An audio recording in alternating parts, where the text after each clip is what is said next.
Hi hello அஸ்ஸலாமு அலைக்கும் வணக்கம் வெல்கம் டு Rjcornor. நம்ம இன்றைக்கி இந்த வீடியோவில் பார்க்க போகிறது வந்து இஃப்தாருக்கு ஈஸியான ஒரு ஸ்நாக் ரெசிபி எக் கபாப் பண்ண போகிறோம். ஆனால் அது எவ்வளோ சிம்பிளாக பண்ணுறதையும் பார்த்துட்டு வந்துடலாம். அதுக்கு முன்னாடி கமெண்ட்ஸ் படிச்சுட்டு வந்துடலாம். அதில் ஃபஸ்ட்டு ஏரியா மாரியம்மன் கோவில் திருவிழா நடக்குது, நான்வெஜ் சாப்பிடக்கூடாது, நீங்கள் கொஞ்சம் வெஜ்ஜில் பண்ணுறீங்களான்னு கேட்டிருக்காங்க. டார்க் ஃப்ராட் பாய் கண்டிப்பாக பண்ணிடலாம். அடுத்தது மை ஃபேவரட் டிஷ் தேங்க்யூ ஆர்ஜேன்னு சொல்லியிருக்காங்க ஹக்கீம். கண்டிப்பாக ப்ரோ நீங்களும் ட்ரை பண்ணுங்கள். தேங்க்யூ. இப்போ வந்துட்டு ரம்ஜான் வரப்போகுது இல்லையா, அதனால இஃப்தாருக்கு வேண்டி ஒரு ஈஸியான ஒரு ஸ்நாக்ஸ் பண்ணலாம். இப்போது பொட்டேட்டோவை வேக வச்சுட்டு ஸ்மாஷ் பண்ணி வச்சுருக்கேன். இங்கே வந்து முட்டையும் பாயில் பண்ணி தோல் வச்சு வச்சுருக்கேன். இதை வச்சு நம்ம ஒரு எக் கபாப் பண்ண போகிறோம். சூப்பராக ஒரு 2 டேபிள் ஸ்பூன் அளவுக்கு ஆயில். ஃபஸ்ட்டு ஆனியன் போட்டுடலாம். பெரிய வெங்காயம் தானே இது? ஓகே. இது நல்ல ப்ரௌன் கலர் ஆகணுமா? ஆமாம், நல்லா ப்ரௌன் சீக்கிரமாக ஆகணும்னா கொஞ்சம் சால்ட்டு போட்டால் கொஞ்சம் சீக்கிரமாக ஆயிடும். ஓகே, கொஞ்சமாக ஒரு பிஞ்சு சால்ட்டு போட்டுக்கிறேன். ஓகே. கண்ணாடி பதம்னு சொல்லுவாங்க. ஆமாம், அந்தளவுக்கு ஆனாக்கும். நெக்ஸ்ட் வந்துட்டு நம்ம கொஞ்சம் கருவேப்பிலை எடுத்துருக்கோம், அது வந்துட்டு பொடியாக கட் பண்ணி வச்சுருக்கீங்க. ஓகே.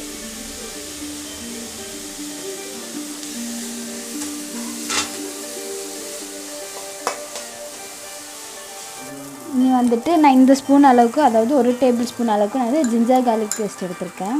அது போட்டுடலாம். ஓகே.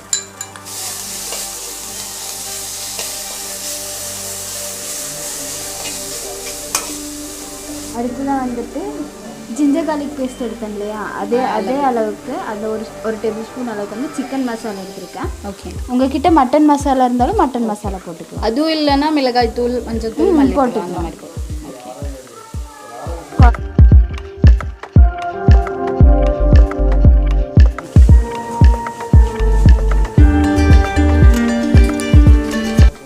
நெக்ஸ்ட் வந்துட்டு இங்கே பொட்டேட்டோ பாயில் பண்ணி ஸ்மாஷ் பண்ணி வச்சுருக்கோம், அதையும் போட்டுடலாம்.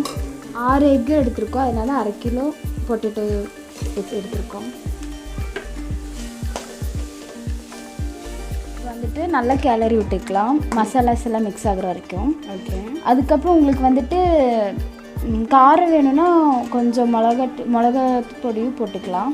ஓகே. இப்போ இது அவ்வளோதானா? ஓகே.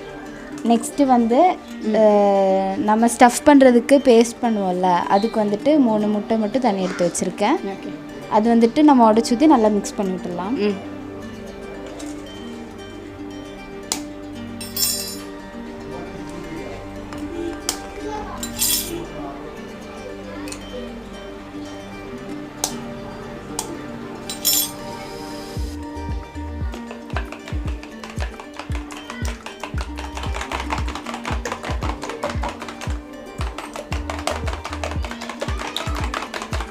வந்துட்டு நம்ம எக்கு பாயில் பண்ணி வச்சுருக்கோம் இல்லையா, அதை வந்துட்டு கட் பண்ணிடலாம்.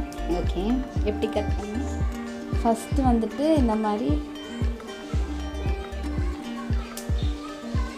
2 கட் பண்ணிடலாம். ஓகே.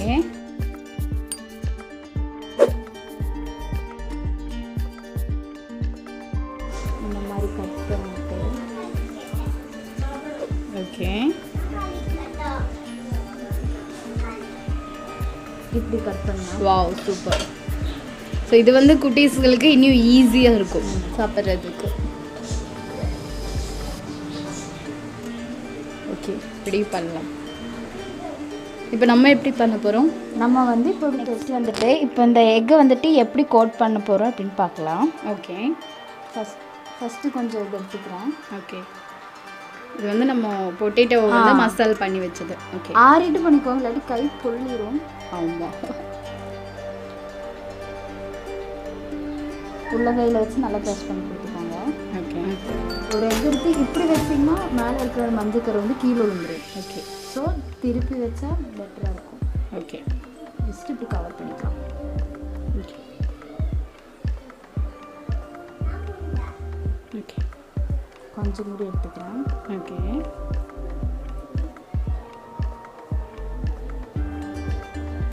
அந்த முட்டையை வந்து வெளியே தெரியாத மாதிரி ஃபுல் கோட் பண்ணிடுவோம்.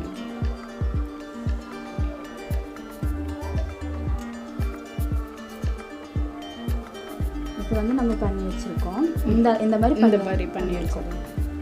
நெக்ஸ்ட் இதை வந்துட்டு எக்கில் வந்து டிப் பண்ணிடலாம்.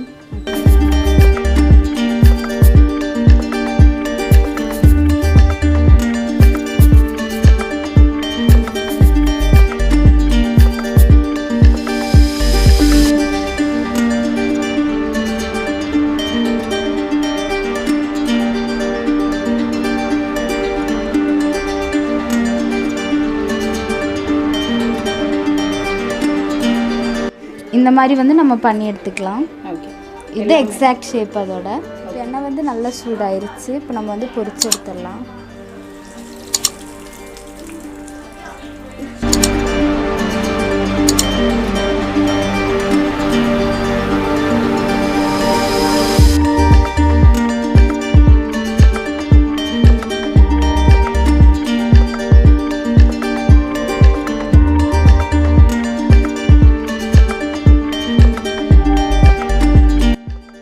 இப்போ நம்மளோட ஈஸியான எக் கபாப் ரெடி ஆயிடுச்சு.